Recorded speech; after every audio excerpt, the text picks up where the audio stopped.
So hello dear students, welcome to the competition warriors.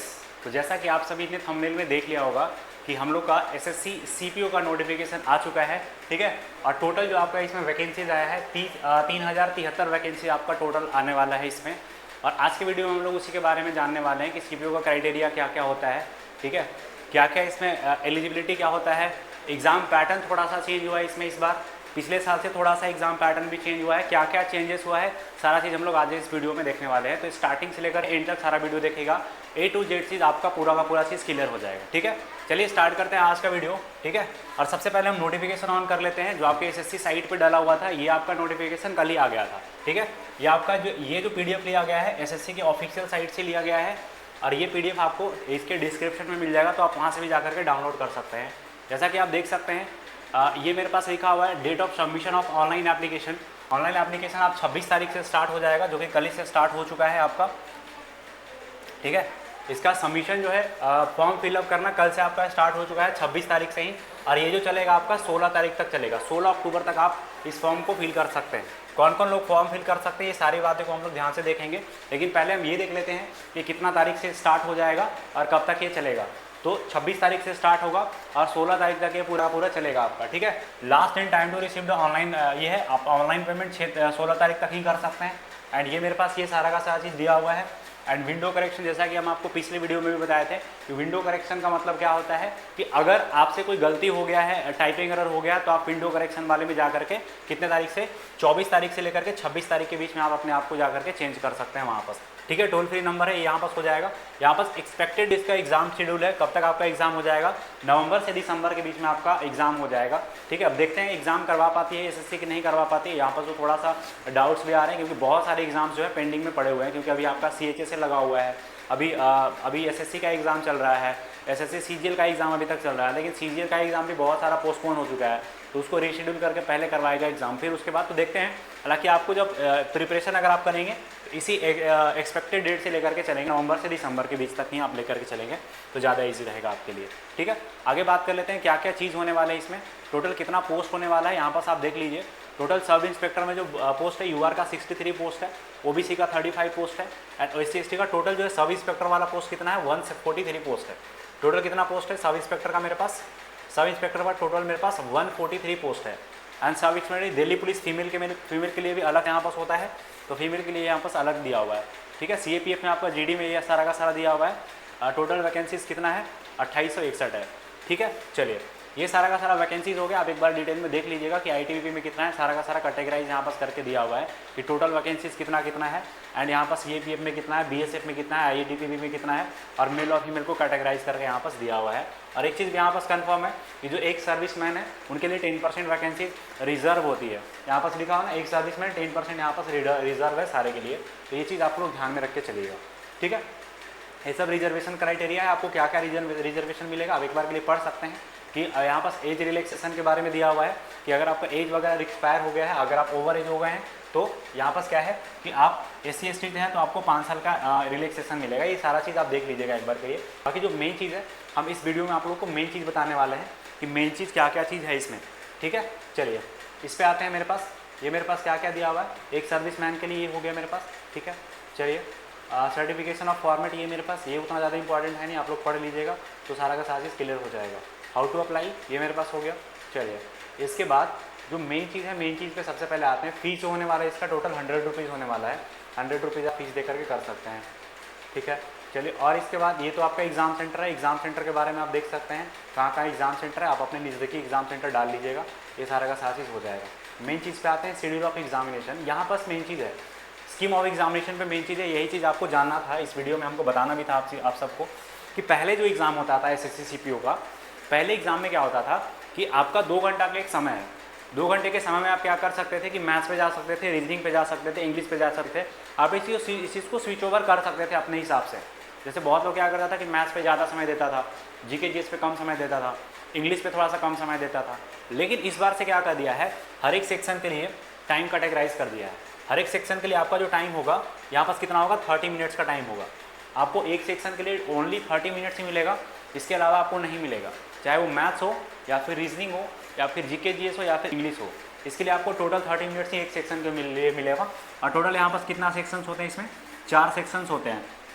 तो 4 section में पहला section आपका रीजनिंग होता है जो 50 मार्क्स का होगा रीजनिंग आपका, और टोटल 50 क्वेश्चन होंगे इसमें, ठीक है। और यहाँ पर आपका जनरल अवेयरनेस होता है 50 मार्क्स का और 50 क्वेश्चन होता है यहाँ पर। और यहाँ पर मैथ्स होता है आपका 50 क्वेश्चन और आपका इंग्लिश होता है 50 क्वेश्चन। अब यहाँ पर कैटेगरी वाइज आपको ये मिलेगा, टाइम मिलेगा 30 मिनट्स का। यही थोड़ा सा चेंजेस हुआ है इसमें।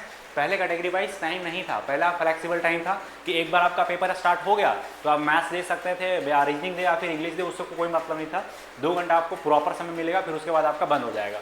लेकिन इस समय क्या है कि कैटेगराइज करके दे दिया है कि पहले आप अगर इंग्लिश मिला या फिर रीजनिंग मिला पहले आपको, तो रीजनिंग का टाइम 30 मिनट्स में खत्म हो जाएगा, उसके बाद आपका अगला सेक्शन खुलेगा। इस तरीके से इस बार चलेगा। ये प्री का हो गया। इसमें आपके पास 4 सिलेबस है, 4 चीज़ें, मैथ्स है, रीजनिंग है, इंग्लिश है, जीके जीएस है। ये 4 सेक्शन है, 50-50 क्वेश्चन सबका आता है। एक क्वेश्चन 1 मार्क्स का होता है।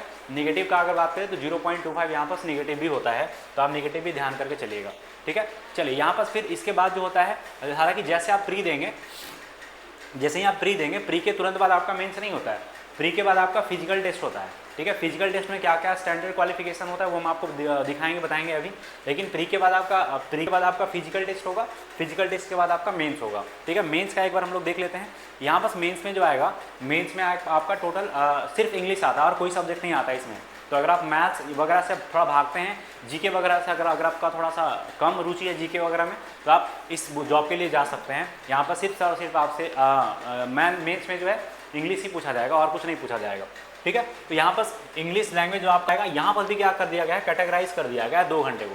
पहले भी यहाँ पर क्या आता था कि 2 घंटा था, लेकिन यहाँ पर भी 2 घंटे को कैटेगराइज कर दिया गया है। कैसे कैटेगराइज कर दिया गया है हम इसमें आपको बात करेंगे इस पर, ठीक है। ये हो गया marks scored by the candidate in the computer based examination, ये हो गया मेरे पास। चलिए अब अगर आप एनसीसी से ये करते हैं, अगर आपके पास एनसीसी सर्टिफिकेट है, अगर आपके पास एनसीसी का मान लेते हैं सी सर्टिफिकेट है, ठीक है ना। अगर आपके पास एनसीसी सी सर्टिफिकेट है तो आपको क्या मिलेगा, 10 मार्क्स मिलेगा। टोटल मार्क्स का 10 मार्क्स मिलेगा जो कि 5% होता है। अगर आपके पास बी है तो 6 मार्क्स मिलेगा, 3% होता है जो टोटल मार्क्स का। अगर आपके पास ए सर्टिफिकेट है 2% मार्क्स, मतलब 4 मार्क्स आपको एडिशनल मिलेगा अगर आपके पास सर्टिफिकेट है तो अगर आप जिस समय फॉर्म भरेंगे तो वहाँ पास आपसे सर्टिफिकेट पूछेगा कि आपके पास एनसीसी का कौन सा सर्टिफिकेट है। तो अगर आपके पास एनसीसी का सर्टिफिकेट है तो वहाँ पास यस कर दीजिएगा, और सर्टिफिकेट नंबर वगैरह का डिटेल मांगेगा, आप वहाँ पास एक बार के लिए फिल कर दीजिएगा, ठीक है। चलिए पेपर 1 में आपका ये होगा, जैसे आपका प्री होगा तो ये सारा का सारा रीजनिंग का सिलेबस एक बार पढ़ लीजिएगा, एनालॉजी या फिगर काउंटिंग है जो भी है ईजी रहता है, ठीक है, ईजी आता है इसका रीजनिंग, ये हो गया। फिर इसके बाद जनरल अवेयरनेस का क्या क्या है एक बार के लिए पढ़ लीजिएगा। एंड मैथ्स के लिए यहाँ पास इतना सारा दिया हुआ है। अगर आपको मैथ्स में कोई भी दिक्कत होता है तो आप इस चैनल को फॉलो कर सकते हैं। इस चैनल पे हम कंप्लीट आपका जो है फ्री में सारा का सारा कंटेंट डालने वाले हैं, तो आप इस चैनल से जुड़े हुए रहिएगा। सारा का सारा कंटेंट हम यहाँ पास आपको डाल देंगे, ये मैथ्स में आपको कोई दिक्कत नहीं होगा, ठीक है। चलिए इसके बाद अगर हम बात करें तो इंग्लिश का एक पेपर है, candidates ability to understand correct, ये हो गया मेरे पास। चलिए अब यहाँ पर फिजिकल स्टैंडर्ड का बात करते हैं। फिजिकल स्टैंडर्ड में मेरे पास क्या क्या चीज़ आता है समझिए हैं। यहाँ पर फिजिकल स्टैंडर्ड का अगर हम थोड़ा सा यहाँ पर बात करें, थोड़ा सा इसको जूम कर देते हैं और आपको हम समझाते हैं कि फिजिकल स्टैंडर्ड में मेरे पास क्या क्या चीज़ इसमें पूछा जाता है। देखिएगा फिजिकल स्टैंडर्ड, अगर आप मेल है तो आपका हाइट होना चाहिए, जितना हाइट होना चाहिए 170 सेंटीमीटर का हाइट होना चाहिए, ठीक है। अगर आप मेल हैं, मेल कैटेगरी से हैं तो आपके पास 170 सेंटीमीटर का हाइट होना चाहिए। अगर आपका चेस्ट है, चेस्ट कितना होना चाहिए, 80 सेंटीमीटर का होना चाहिए, और एक्सपेंडेड कितना 5 सेंटीमीटर का होना चाहिए। मतलब जो भी आपका चेस्ट है, चेस्ट का मतलब आप एक्सपेंड करते हैं, फुलाते हैं चेस्ट को, तो 5 सेंटीमीटर का एक्सपेंशन होना चाहिए चेस्ट में, ठीक है। अगर आप फीमेल है, फीमेल कैंडिडेट है या फिर हिली एरिया से आते हैं तो 165 सेंटीमीटर आपका हाइट होना चाहिए। एंड देन वही है आपका चेस्ट 80 होना चाहिए एंड फुला करके 85 होना चाहिए। ये सारा का सारा चीज़ दिया हुआ है। All the male candidates belong to the scheduled tribe, अगर आप एसटी से बिलोंग करते हैं तो आपका 162.5 भी होगा हाइट तो चल जाएगा। एंड आपका चेस्ट 77 होना चाहिए, एक्सपैंड करके 82 होना चाहिए। Female candidate except those list in the AC, ठीक है, ये मेरे पास 157 है, ये इतना ज़्यादा है नहीं, ये सारा का सारा है। Female candidate belong to hill areas, अगर आप हिली एरिया से बिलोंग करते हैं जैसे हिमाचल प्रदेश है, गोरखा है, डोगरास है, मराठा है, कश्मीर वैली से, लेह से, अगर आप यहाँ से बिलोंग करते हैं तो अगर आपका हाइट 155 सेंटीमीटर भी है फिर भी आपका चल जाएगा, ठीक है। चलिए यहाँ पास आते हैं, फिर मेरे पास हिली एरियाज़ के लिए दिया हुआ है high forms for the SI in the CAPF, ठीक है। एसआई के लिए अलग से आता है, ये देख लीजिएगा, लगभग सेम ही होता है, इसमें कोई अलग नहीं होता है, ठीक है। अब यहाँ पास आते हैं कि आपसे फिजिकल में क्या क्या पूछा जाएगा। एक तो हम लोग हाइट का बात कर लिए कि क्या क्या हाइट होता है। अब यहाँ पास फिजिकली रिलेटेड पीईटी और पीएसटी में क्या होता है। अब मेल कैंडिडेट का यहाँ पास क्या होगा, मेल कैंडिडेट देखिएगा यहाँ पास क्या क्या चीज़ है। मेल कैंडिडेट सबसे पहले तो आपका 100 मीटर का रेस होगा, यहाँ पर जिसको हम लोग स्प्रिंट भी बोलते हैं, मेल कैसे कैसे होता है इसमें हम आपको ये बता रहे हैं। पहले तो आपको 100 मीटर का स्प्रिंट होगा, 100 मीटर का स्प्रिंट होगा जो कि आपको 16 सेकंड में पूरा करना होगा। ये फिजिकल स्टैंडर्ड टेस्ट है। लेकिन ये वाला जो है सबसे पहले आपका क्या होगा, फिर इसके बाद 1600 मीटर का दौड़ है। 1.6 किलोमीटर का मतलब 1600 मीटर होता है। 1600 मीटर आपको कितना मिनट में दौड़ना है 6.5 मिनट में आपको 1600 मीटर भी दौड़ना है, ठीक है। एंड देन लॉन्ग जंप आपका 3.65 होना चाहिए एंड 3 चांस आपको अलग से मिलेगा। और हाई जंप आपका 1.2 मीटर का होना चाहिए और 3 चांस आपको यहाँ से भी अलग से मिलेगा, ठीक है। और यहाँ पर शॉर्ट पुट 16 LBS का होना चाहिए, 4.5 मीटर एंड 3 चांसेस मिलेगा आपको। सिंपल सा बात यही है कि फिजिकल में आपसे क्या पूछा जाएगा, 1600 मीटर का दौड़ होगा। 1600 मीटर का दौड़ जो होगा आपका 6.5 मिनट्स में आपका 1600 मीटर का दौड़ होगा। देन उसके बाद आपका स्प्रिंट होगा जो कि 100 मीटर का स्प्रिंट होता है और 16 सेकंड आपको स्प्रिंट के लिए मिलेगा। एंड देन इसके बाद आपका लॉन्ग जंप होगा जो कि 3.65 मीटर का होगा, आपको 3 चांस मिलेगा। अगर आप फर्स्ट चांस में बाई चांस अगर नहीं आप जंप कर पाते हैं तो दूसरा चांस मिलेगा। अगर आप दूसरे चांस में भी नहीं जंप कर पाते हैं तो आपको तीसरा चांस मिलेगा। टोटल 3 चांस मिलेगा, उसके अलावा नहीं मिलेगा चांस आपको। सेम चीज़ हाई जंप में है, सेम चीज़ आपका शॉर्ट पुट में भी है। अगर फॉर फीमेल, ये तो मेल के लिए सारा का सारा चीज़ दिया हुआ था। अगर हम फीमेल के लिए बात करें तो फीमेल के लिए कितना है, 100 मीटर का स्प्रिंट है जो कि मेल के लिए भी 100 मीटर का था, लेकिन मेल के लिए कितना था 16 सेकंड था। लेकिन यहाँ पास फीमेल के लिए कितना होगा 18 सेकंड, 18 सेकंड अगर यहाँ पास मेल को मिलेगा, सॉरी फीमेल को मिलेगा 18 सेकंड का स्प्रिंट। और 800 मीटर का ही रेस होता है फीमेल का, ठीक है, और जो कि 4 मिनट में पूरा करना होता है। एंड देन यहाँ पर लॉन्ग जंप होता है, लॉन्ग जंप 2.7 मीटर्स का होता है इन 3 चांसेस। एंड हाई जंप यहाँ पर 0.9 मीटर का होगा और 3 चांसेस यहाँ पे भी होगा, ठीक है। There shall be no minimum requirement of the chest measurement for the female candidate, ठीक है। फीमेल कैंडिडेट के लिए कोई मिनिमम रिक्वायरमेंट नहीं है, वो आप लेके चल सकते हैं। चलिए यहाँ पर रिलैक्सेशन वगैरह के बारे में दिया हुआ है, जो मेन चीज़ बताना था यही था मेरे पास यहाँ पर, ठीक है। बाकी मेडिकल स्टैंडर्ड टेस्ट यहाँ पर ये जो भी चीज़ दिया हुआ है, ये तो आपका आई साइट होना चाहिए। The minimum nearest vision should be 9.6 better eyes and 9 क्या बोला हुआ है 9.3 N9 फॉर द वोर size. The minimum distant vision should be 6/6 better eyes and 6/9 into war size of the both eyes without any correction like wearing glasses or surgery of any kind of the improved visual acuity in right handed person, the right eyes in the better eyes in the vice versa, ठीक है। कोई दिक्कत नहीं इसमें, आपसे हो जाएगा आराम से, कोई दिक्कत नहीं है। Finally selected candidate for the post of the sub inspector would add a part of training curriculum we have to pass even the 7 obstacles even as the mentioned below in the failing, ठीक है, which they may not be written in the post. यहाँ पर ये बोला हुआ है कि अगर आप ये सारी चीज़ कर लेते हैं, मान लेते हैं फिजिकल वगैरह ये कर लेते हैं, अगर आप ट्रेनिंग में जाते हैं तो ट्रेनिंग में भी आपको ये सारा चीज़ पास करना पड़ेगा। जैसे long jump over the vertical board and the holding the ropes in the roping from the board and torsion swearing, jumping on the horizontal boards, parallel rope, monkey crawl, vertical ropes. अगर आपको ये सब चीज़ समझ में नहीं आ रहा कि ये सब सर क्या होता है, ये सब ट्रेनिंग का पार्ट है। अगर आपको फिर भी देखना है तो ये सिंपल चीज़ टाइप करिएगा यूट्यूब पे या फिर कहीं पर गूगल वगैरह, आपको पता चल जाएगा कि ये सब चीज़ क्या होता है। टैटूज वगैरह, tattoo will be allowed as per the, ठीक है। टैटू वगैरह के बारे में क्या क्या चीज़ होता है आप देख लीजिएगा। टैटू हालांकि आप लोग तो नहीं बनवाए होंगे जहाँ तक हमको लगता है। चलिए ये सारा का सारा चीज़ था आपका। ये ड्राइविंग लाइसेंस वगैरह, आप ये वोटर आईडीज़ वगैरह, आपका ये जो है पहचान पत्र के बारे में जिसको हम लोग बोलते हैं, वो सारा का सारा चीज़ आप लेके जा सकते हैं। डॉक्यूमेंट वेरिफिकेशन में आपसे क्या क्या बोला जाएगा, document verification will be conducted by the CAPF forces, ठीक है। ये सारा चीज़ आपसे डॉक्यूमेंट DV में मांगा जाएगा, ये चीज़ आप देख लीजिएगा एक बार के लिए। बाकी जो मेन इन्फॉर्मेशन था यही था इसमें, और कुछ नहीं था नया सा इन्फॉर्मेशन। नया सा इन्फॉर्मेशन इसमें बस यही था कि इसमें क्या कर दिया है, सेक्शनल टाइम कर दिया है। जो मैं आपको बताया था ना कि हर एक सेक्शन के लिए 50-50 मिनट्स, 30-30 मिनट्स का ये टाइम बॉन्डेज कर दिया है कि हर एक सेक्शन के लिए आपको अलग से टाइम मिलेगा। बाकी इसमें ऐसा कुछ है नहीं, ये आपके पास सारा का सारा दिया हुआ है, ये चीज़ क्लियर है, ठीक है। तो ये रहा हम लोग का सारा इन्फॉर्मेशन। हम जितना भी मेरे से हो सकता था मैं आपको बताने का कोशिश किया इसमें, ठीक है। मेन चीज़ हम लोग का यही था इसमें।